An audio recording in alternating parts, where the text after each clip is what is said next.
பரபரப்பை ஏற்படுத்தியிருக்கும் சென்னை மாநகர மேயர் பிரியா ஏன் இதுவரை தமிழக முதல்வரை சந்திக்கவில்லை? தமிழக முதல்வரின் பதவியேற்பு விழாவை புறக்கணித்தார்.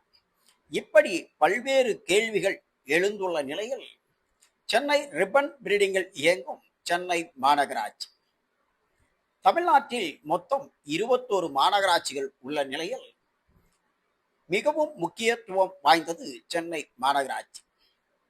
1919 சர் பி.டி. தியாகராஜர் தமிழகத்தின் முதல் மேயர். அதற்கு முன்பு தாராச்செரியன் முதல் பெண் மேயராக பணியாற்றினார். இந்த நிலையில் தமிழக சென்னை மாநகராட்சியில் மேயராக 1996 2001 வரை மு.க. ஸ்டாலின், அவரே 2001 2002 வரை மேயராக தொடர்ந்த நிலையில் எம்எல்ஏ பதவி கிடைத்ததால் மேயர் பதவியை ராஜினாமா. அதன் பின்பு அதிமுகவை சேர்ந்த கராத்தே தியாகராஜன் 2002 2006 வரை மேயர் பதவியை வகித்த நிலையில் மீண்டும் சென்னை மாநகராட்சி திமுக வசமானது. மா சுப்பிரமணியன் 2006 2011 வரை. அதன் பின்பு 2011 2016 வரை அதிமுகவின் சைதை துரைசாமி மேயர் பதவி வகித்தார். அதன் பின்பு அடுத்த கட்ட மேயர் தேர்தல் நடைபெறாத நிலையில் 2022 திமுக ஆட்சியில் மேயர் தேர்தல். இதில் மேயராக பிரியா தேர்வு செய்யப்பட்டார். 200 கவுன்சிலர்கள் கொண்ட சென்னை மாநகராட்சியில் 178 தொகுதியில் கூட்டணி மூலம் வெற்றி பெற்ற திமுக மேயர் பதவியை தக்க வைத்துக் கொண்ட நிலையில் எதிர்கட்சிகள் 22 மட்டுமே. சென்னை மாநகராட்சியின் ஆண்டு வருமானம் 1875 கோடி ரூபாய். இதில் மன்றம், மேயர், நிலைக்குழு, வட்டக்குழு, ஆணையர், ஒரு ஆணையர் தலைமையில் 3 இணை ஆணையர்கள், ஒரு துணை ஆணையர். இதில் நிலைக்குழுவில் கணக்கு, கல்வி, சுகாதாரம், நகரத்திட்டம், பணி, வரியும் நிதியும் என 6 நிலைக்குழுக்கள் உள்ளன. இந்த மேயர் பதவிக்கு ஆணையர் நியமிக்கப்பட்டிருப்பது ஐஏஎஸ் அதிகாரிகள் தகுதி உள்ளவர்களே ஆணையராக நியமிக்கப்படுவார்கள்.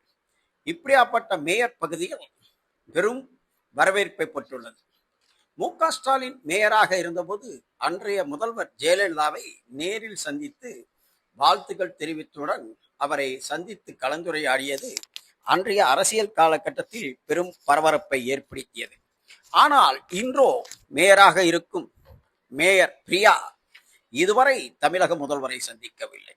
ஏன் சந்திக்கவில்லை?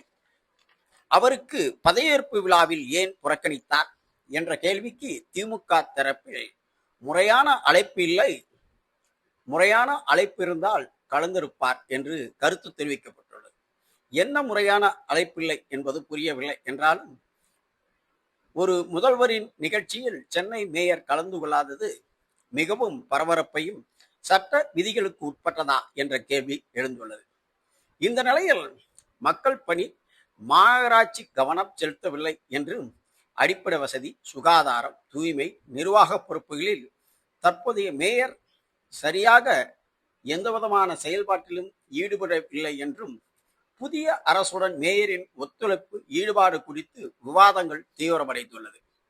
அரசு நிகழ்ச்சிகளில் முதல்வர் கலந்து கொள்ளும் போது சென்னை மேயர் கலந்து கொள்வார் என்ற ஒரு செய்தியும் திமுக நிர்வாக தரப்பில் தெரிவிக்கப்பட்டுள்ளது.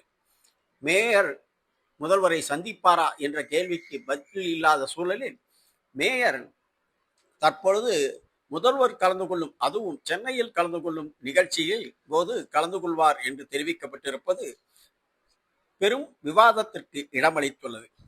ஒரு மாநகராட்சியின், அதுவும் சென்னை மாநகராட்சியின் மேயர் தமிழக முதல்வரை, அதுவும் விஜயை சந்திக்காதது பெரிய சர்ச்சையை ஏற்படுத்துமா? ஏன் இந்த பரபரப்பான செய்திகள்? மேயர் இதை தவிர்ப்பாரா?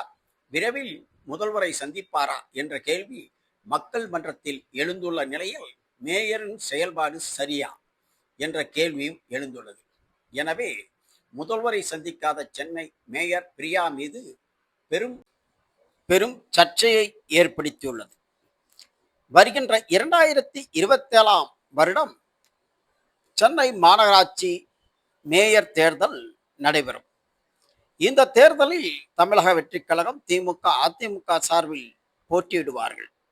இந்த நிலையில் 5 ஆண்டு காலம் பதவி உள்ள மேயர் பதவி 2027 உடன் முடியும் நிலையில் தற்போதைய மேயர் பிரியா தமிழக முதல்வரை சந்திப்பதை தவிர்த்திருப்பதும், தற்போது வரை மேயர் எங்கே என்ற கேள்வியும் எழுந்துள்ளது. அவரை தேர்தலுக்கு பின் எங்கும் யாராலையும் கண்டுபிடிக்க முடியவில்லை, காணவில்லை.